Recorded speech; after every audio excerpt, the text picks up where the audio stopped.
Before Columbus ever set foot in the Americas, African sailors had already crossed the Atlantic. Historians buried it. Textbooks erased it. But the evidence was always there, hidden in plain sight. Massive stone heads with African features. Gold alloys that shouldn't exist. Ancient maps showing routes Europeans claimed were impossible. What if everything you learned about the discovery of the New World was a carefully constructed lie? What if I told you that Africa and America were connected centuries before the world pretends they were? This is the story they don't want you to know. Let's go back to the 14th century, to a time when Europe was still clawing its way out of the Dark Ages, when kings lived in drafty castles, and most people never traveled more than 10 miles from where they were born. While European nobles were fighting over scraps of land, on the other side of the world, the Mali Empire was experiencing a golden age that would make Renaissance Italy look impoverished. Under the rule of Mansa Musa, Mali controlled more gold than any European kingdom could dream of. When Mansa Musa made his legendary pilgrimage to Mecca in 1324, he brought so much gold with him that he crashed the Egyptian economy for a decade. But Mali's power wasn't just about wealth. They had something even more valuable: knowledge. The scholars of Timbuktu had compiled vast libraries of texts on astronomy, mathematics, and navigation. Mali's sailors understood the stars, the currents, and the winds in ways that would take Europeans another 2 centuries to figure out. They had ships, they had provisions, and they had something else: curiosity. The Atlantic Ocean stretched out before them, vast and mysterious, and they wondered what lay beyond the horizon. In 1311, decades before Columbus would stumble onto Caribbean shores, Mansa Abubakari II, the predecessor to the famous Mansa Musa, became consumed by a single question that would change everything. What lies beyond the Western Sea? Historical accounts from Arab scholars, particularly the writings of al-Umari, record something extraordinary. Mansa Abubakari II didn't just wonder about the Atlantic. He did something about it. He commissioned the construction of a massive fleet, 200 ships according to some accounts, 2,000 according to others, loaded with provisions for years of sailing, filled with the empire's best navigators, sailors, and explorers. And then, in an act that historians have spent centuries trying to dismiss as legend, he abdicated his throne, handed the empire to his younger brother, and sailed west into the unknown. The fleet disappeared beyond the horizon. Only one ship ever returned, with tales of a powerful current that had pulled the rest of the fleet into the endless ocean. Mansa Abubakari II was never seen again.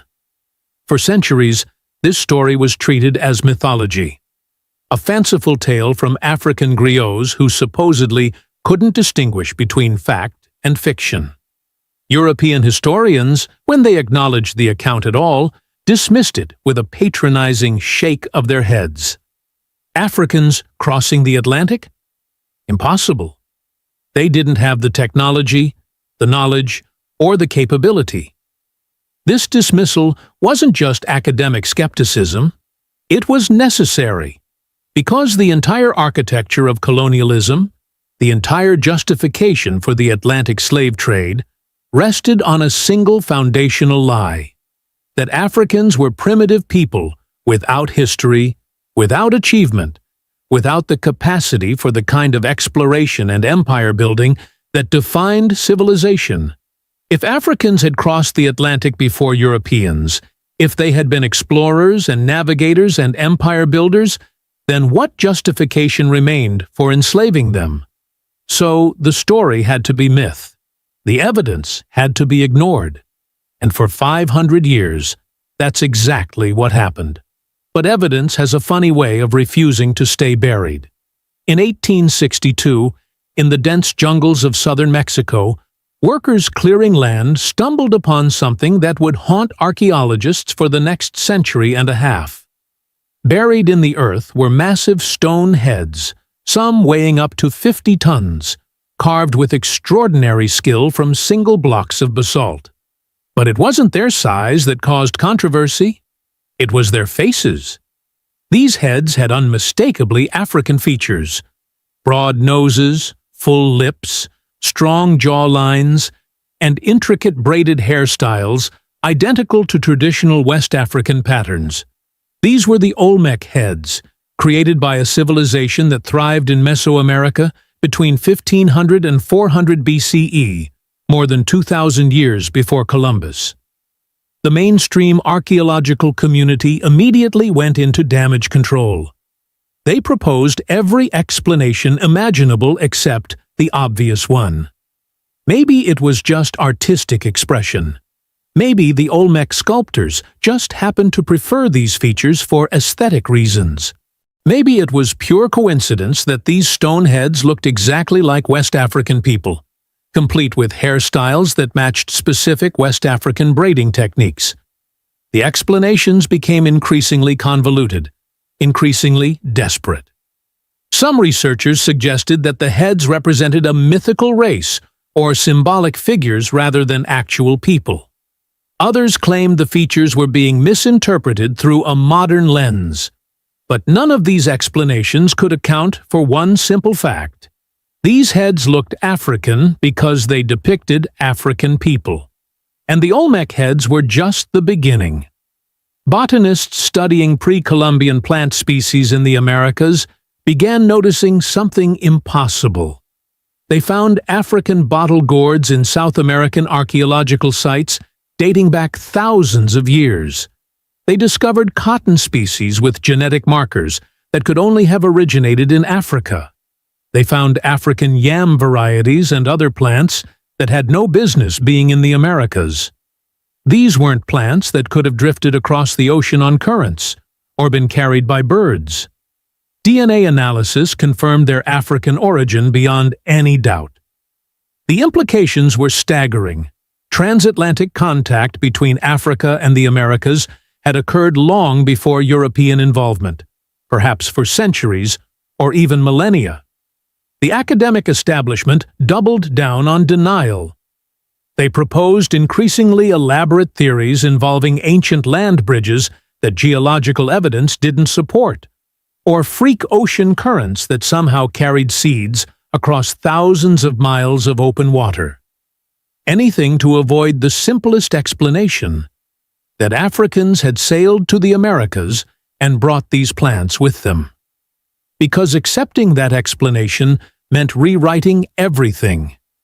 It meant acknowledging that the narrative of African primitiveness was a lie. It meant confronting the fact that while Europe was still provincial and isolated, African sailors were crossing oceans. Then came the maps. In 1513, Turkish Admiral Piri Reis created a world map that would puzzle historians for centuries. The map showed the coast of South America with remarkable accuracy, including geographical features that wouldn't be officially discovered by Europeans for decades. But the most intriguing aspect wasn't what Piri Reis knew, it was where he got his information. In notes on the map itself, Piri Reis explained that he had compiled information from older sources, including ancient African and Arab charts that referenced lands across the Western Sea. These older maps, some dating back centuries before Columbus, already contained knowledge of transatlantic geography. European cartographers had been quietly using African and Islamic navigational knowledge for generations, then crediting themselves with every discovery. The evidence kept mounting piece by piece, each fragment telling the same forbidden story. In the 1970s, metallurgists analyzing pre-Columbian gold artifacts from South America made a discovery that should have rewritten the history books. The alloy composition of these artifacts, the specific ratios of gold, copper, and silver, matched West African goldsmithing techniques exactly. These weren't just similar, they were identical. The sophisticated metalworking methods used in Mali and Ghana had somehow appeared in South America centuries before European contact. This wasn't parallel development. This was direct technological transfer. Someone had brought West African goldsmithing knowledge across the Atlantic. But perhaps the most compelling evidence came from an unexpected source: the indigenous peoples of the Americas themselves. Native American oral traditions from the Caribbean and Central America spoke of dark-skinned visitors who had arrived by sea long before the Europeans. The Aztecs preserved legends of Quetzalcoatl, sometimes depicted in codices with distinctly African features. The Garifuna people of Central America carried in their very DNA the story of ancient contact, showing genetic markers from both indigenous American and West African populations, evidence of mixing so ancient it had become part of their fundamental heritage. These weren't stories planted by European colonizers. These were indigenous memories, passed down through generations, of a time when African sailors had walked among them. When European colonizers arrived in the Americas and heard these stories, they understood immediately how dangerous they were.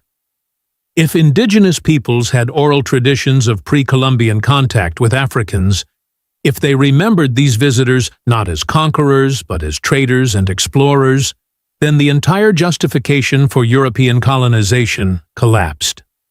The narrative required indigenous peoples to be isolated, and it required Africans to be primitive. Stories of African explorers undermined both requirements simultaneously. So the stories were dismissed as superstition, the evidence was buried in museum archives, and anyone who suggested transatlantic African contact was ridiculed out of academic circles. In 1975, archaeologists excavating a pre-Columbian burial site in the Virgin Islands uncovered human remains that threatened to blow the entire controversy wide open. The skeletal analysis revealed cranial features and bone structures consistent with West African populations, not indigenous American or European. Carbon dating placed these remains centuries before Columbus's arrival. Here was physical proof, buried in American soil, of African presence in the Americas before European contact. The study was published in an obscure academic journal, presented at a small conference, and then quietly disappeared from scholarly discourse. It was too controversial, too dangerous to the established historical narrative. Careers could be destroyed for pursuing this line of research too aggressively. But one man refused to let the evidence die in obscurity. In 1976, Dr. Ivan van Sertima, a Guyanese historian and linguist, published a book that would become one of the most controversial historical works of the 20th century. They Came Before Columbus. Van Sertima had spent years compiling every piece of evidence for pre-Columbian African presence in the Americas. He presented linguistic similarities between Mandi languages of West Africa and certain indigenous American dialects, words for trade goods and technologies that appeared in both linguistic families with no clear path of transmission except direct contact. He gathered navigation records proving that Mali had not only the shipbuilding technology, but also the astronomical and navigational knowledge necessary to cross the Atlantic. He mapped ocean currents and trade winds, showing the exact routes that ships departing from West Africa would naturally follow, routes that would carry them straight to the Caribbean and South American coast. Van Sertima documented cultural artifacts that appeared in both West Africa and pre-Columbian America. Specific designs of tobacco pipes, musical instruments, pottery techniques, and architectural elements that couldn't be explained by parallel development. He compiled the botanical evidence, the metallurgical analysis, the artistic representations, and the oral traditions into a comprehensive argument that was impossible to ignore. The academic establishment tried anyway. They called him a pseudoscientist peddling Afrocentric fantasy. They refused to debate him in public forums. They denied him speaking engagements and dismissed his work without serious engagement. But they couldn't refute his evidence. They could only refuse to acknowledge it. The truth that emerges from all this evidence is uncomfortable, revolutionary, and undeniable. Columbus didn't discover America. The Vikings didn't discover it either, despite their documented settlements in Newfoundland. Indigenous peoples had lived there for 15,000 years or more. But the hidden truth goes even deeper. Africans had been trading with the Americas, possibly for centuries, before Europe even knew the Atlantic Ocean could be crossed. While European sailors still feared venturing beyond sight of land, believing sea monsters and the edge of the world awaited them, African navigators from the Mali Empire were conducting transoceanic voyages. The primitive Africa narrative taught in schools, the story of a dark continent without history or achievement, is not just incomplete. It's a deliberate fabrication designed to justify the unjustifiable. Consider what this means. The wealth of the Mali Empire, the legendary gold that Mansa Musa distributed so freely it crashed economies, may not have come solely from Saharan trade routes. It may have included a transatlantic trade network spanning 2 continents, exchanging goods, knowledge, and culture with the Americas. The African sailors who made these journeys possessed sophisticated understanding of astronomy, ocean currents, shipbuilding, and navigation that rivaled or exceeded contemporary European knowledge. And indigenous Americans weren't isolated in their continent, waiting for European discovery. They had already established contact, trade, and cultural exchange with African visitors, incorporating new technologies and ideas into their own civilizations. The question then becomes, why was this buried? Why has this evidence been systematically ignored, dismissed, or hidden for 500 years? The answer is as simple as it is horrifying. If this truth had been acknowledged, slavery becomes even more monstrous than it already was. You're not enslaving primitive people who need European civilization. You're enslaving the descendants of explorers, empire builders, master navigators, and sophisticated civilizations. The moral justification for colonization, threadbare as it was, evaporates entirely. The entire edifice of white supremacy that undergirded centuries of exploitation required Africans to be primitive and Europeans to be discoverers. Acknowledging African achievement, African exploration, African contact with the Americas before Columbus would have shattered that lie. So it had to be buried. Every stone head was dismissed as coincidence. Every map was hidden in archives or destroyed. Every oral tradition was labeled primitive mythology. Every piece of botanical evidence was explained away with increasingly absurd alternative theories.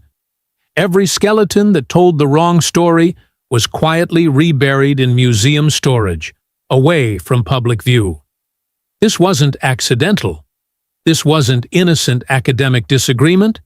This was systematic erasure, carried out over centuries, by people who understood that controlling the past meant controlling the future. If you can make people believe that Africans had no history of achievement, no capacity for exploration or empire building, then you can justify doing anything to them. But here's what they couldn't destroy. The truth leaves traces. Stone is harder to erase than paper. DNA doesn't forget. The earth itself keeps records that no book burning can touch. You can rewrite textbooks, but you can't rewrite geology. You can silence historians, but you can't silence the massive stone heads still standing in Mexican jungles. You can dismiss oral traditions, but you can't explain away the genetic evidence in living populations. The truth survived, buried but not destroyed, waiting in soil and stone and story for someone to remember. Mansa Abubakari II's fleet may have vanished into the Atlantic in 1311, swallowed by an ocean that Europeans still feared to cross. But their legacy remained. It remained carved in 50-ton stone monuments depicting African faces. It remained embedded in the cultural practices of indigenous peoples who remembered the dark-skinned visitors who came by sea. It remained written in the DNA of plants and people, in gold alloys and pottery techniques, in linguistic similarities and navigational charts. They were explorers when the world needed them to be invisible. They were brilliant when the world needed them to be primitive. They crossed oceans when history textbooks say it was impossible. This is the power of historical erasure, but also its limitation. You can bury the truth, but the earth is deep and time is patient. Every archaeological dig risks uncovering something inconvenient. Every DNA analysis threatens to reveal forbidden connections. Every old map discovered in a forgotten library archive carries the possibility of rewriting everything we thought we knew. The lie requires constant maintenance, constant vigilance, constant dismissal of mounting evidence. The truth just has to wait. So remember this.